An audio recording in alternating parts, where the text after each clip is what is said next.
ఇక్కడ నిర్మల్ ప్రాంతానికి, ఇక్కడ జగిత్యాల ప్రాంతానికి కూడా ఇక్కడికి వచ్చేసినటువంటి ప్రతి ఒక్కరికి న్యాయ విజ్ఞాన సదస్సు ఈ కార్యక్రమానికి వచ్చేసినటువంటి మహిళా మూర్తులకు, అలాగే పూజ చేసుకుని ఒక 10 రూపాయల సెట్కు భయపడతా ఉన్నాను. నా లిఖితమైన అభిప్రాయం, ఈ ఆలోచించే నాయకులు అందరూ ఉన్నారు.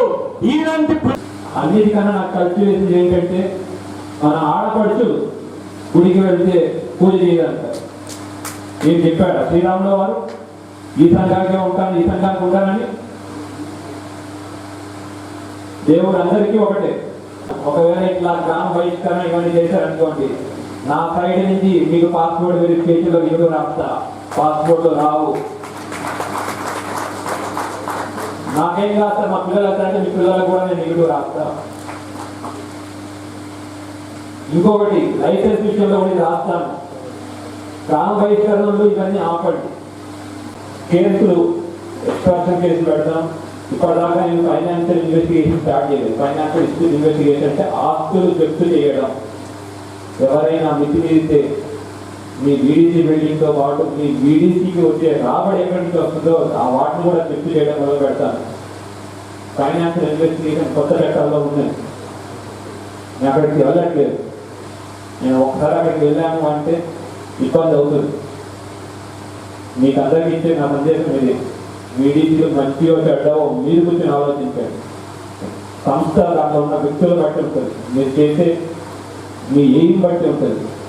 ఏం సాధిద్దాం అనుకుంటున్నాం, నలుగురికి మన గ్రామాన్ని ముందు తీసుకెళ్దాం అనుకుంటున్నాం, దానికోసం కష్టపడుతున్నాం, దానికోసం నలుగురికి చదువు చెప్తాం, నలుగురికి ఉపయోగపడే పనులు చేస్తాం. ఈరోజు స్టేట్ లీగల్ సర్వీసెస్ అథారిటీ ఆదేశాల మేరకు ఈరోజు లీగల్ లిటరసీ క్యాంప్ ఈరోజు తాళ్లరాంపూర్లో పెట్టడం జరిగింది. ముఖ్యంగా దీని ఉద్దేశం ఏంటంటే, ఈ ఆర్మూర్ మండల ప్రాంతంలో కానీ ఏరియాలో కానీ గ్రామాభివృద్ధి కమిటీలు అనేవి ఏదైతే గ్రామ అభివృద్ధి కోసం పనిచేస్తున్నాయో వాటి ఆ పేరు చాటున కొన్ని ఇల్లీగల్ యాక్టివిటీస్ కూడా చేస్తున్నారని చాలా కంప్లైంట్స్ వస్తున్నాయి. అంటే ఉదాహరణకి కుల బహిష్కరణ చేయడము, ఊరులలోకి రానివ్వకపోవడము, లేదా జరిమానాలు పెద్ద మొత్తంలో అమౌంట్స్ జరిమానాగా విధించడము, ఇట్లాంటి కొన్ని ఇల్లీగల్ చట్ట వ్యతిరేకమైన పనులు కూడా చేస్తున్నారని చాలా కంప్లైంట్స్ వస్తున్నాయి మాకు. అలాగే రాష్ట్ర హైకోర్టు వారికి కూడా దీని మీద చాలా కంప్లైంట్స్ వచ్చాయి.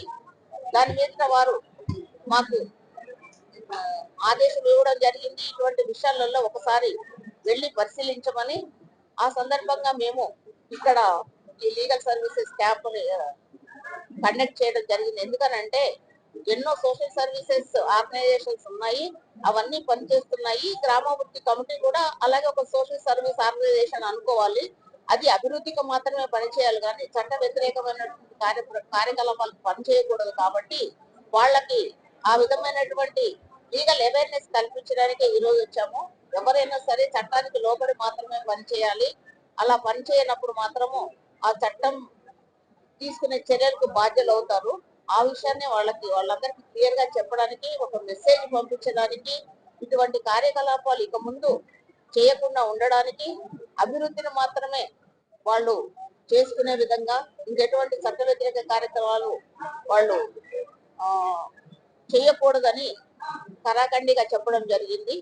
లేటెస్ట్ న్యూస్ తెలుగు మరియు ఇంగ్లీష్ అప్డేట్స్ కోసం ఇప్పుడే క్యూన్యూస్ అఫీషియల్ యాప్ ని ప్లే స్టోర్ నుండి డౌన్లోడ్ చేసుకోండి. సరికొత్త సమాచారాల కోసం క్యూన్యూస్ వెబ్సైట్ ని ఫాలో అవ్వండి. ఛానల్లో ప్రాంతీయ, జాతీయ, అంతర్జాతీయ వార్తలు వీక్షించండి. లైక్ చేయండి.